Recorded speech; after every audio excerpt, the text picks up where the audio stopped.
Bonjour. Café de Jésus, bon matin.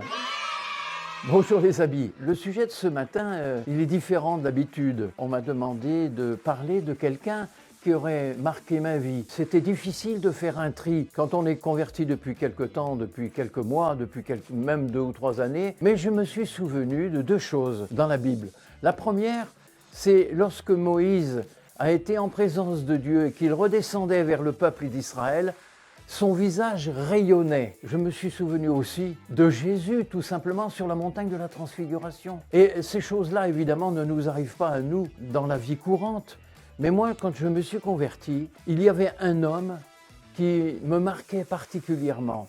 Parce que cet homme, il était toujours souriant, aimable, jamais un mot plus haut que l'autre. C'était une image de la sagesse.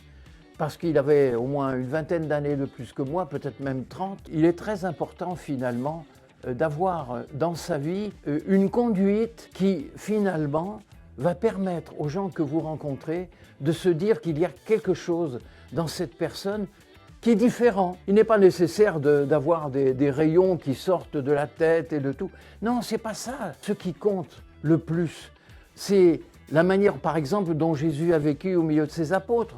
Il faisait du bien, et il ne se mettait que très très rarement en colère. Et encore, quand il se mettait en colère, c'était justifié. Ça n'est pas une question de caractère individuel, de caractère personnel.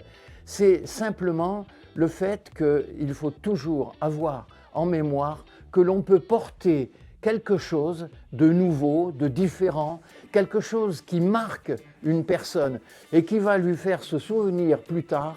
Ah, mais c'est parce qu'il était chrétien, je comprends mieux maintenant. C'est ça qu'il faut retenir dans la vie. Avoir une conduite qui ressemble le plus possible à celle de Christ, à celle de Jésus sur la terre. Parce que c'est ça qui va marquer la mémoire des gens que vous allez rencontrer. Même si vous n'êtes pas parfait, ça n'a pas d'importance. C'est le Saint-Esprit qui va montrer à une autre personne qu'il y a quelque chose en vous qui doit nécessairement le marquer et lui faire se souvenir qu'il peut lui aussi s'approcher du Seigneur pour pouvoir émaner aussi de cette nouvelle vie que le Seigneur donne à tous ceux qui s'approchent de lui. Eh bien, c'était Jean Caillou, Source de vie, l'église où tu dois être.